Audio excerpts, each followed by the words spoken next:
उत्तरं यत् समुद्रस्य हिमाद्रिश्चैव दक्षिणं तद्वर्षं भारतम नाम भारती यत्र संतति।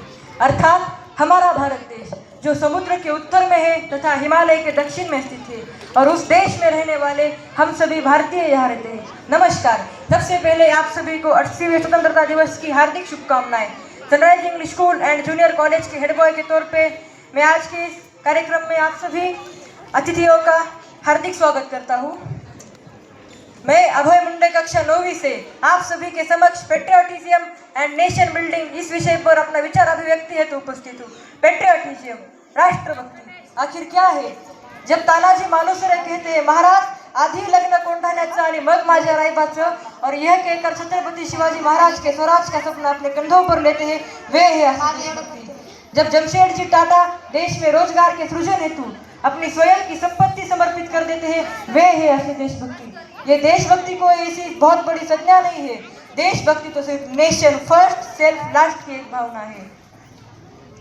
कभी सोने की चिड़िया कहलाता था ये देश, जहाँ आयुर्वेद का ज्ञान दिया गया, जहाँ शून्य का आविष्कार हुआ, जिसने दुनिया को शतरंज जैसे खेल दिए तथा योग दुनिया को हमने दिया। लेकिन इसी देश ने कई दशकों तक अंग्रेजों की गुलामी भी देखी। लेकिन आज ही के दिन जब अंग्रेज भारत छोड़कर जा रहे थे तो वे भी कह कर गए यह देश कभी विकसित नहीं हो पाएगा, यह देश कभी आगे नहीं बढ़ पाएगा। लेकिन आज हम विकसित भारत की डगर पर हैं।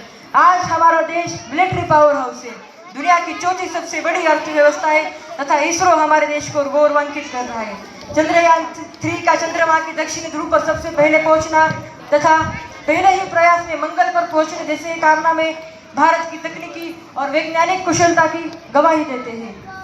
यह भारत वो भारत नहीं है जिसे विदेशी आए, लुटे और चले गए। यह भारत आर्यभट्ट की खोज, विवेकानंद का ज्ञान, महाराणा प्रताप की आन, रानी लक्ष्मीबाई का बलिदान, छत्रपति शिवाजी महाराज का शौर्य, नेताजी सुभाष चंद्र बोस की ललकार और महात्मा गांधी जी का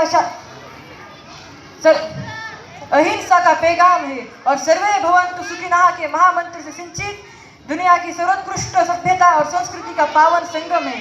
तो आइए हम सभी मिलकर अपने देश को सफलता की नई ऊंचाइयों पर ले जाने का संकल्प लें। जय हिंद, जय भारत।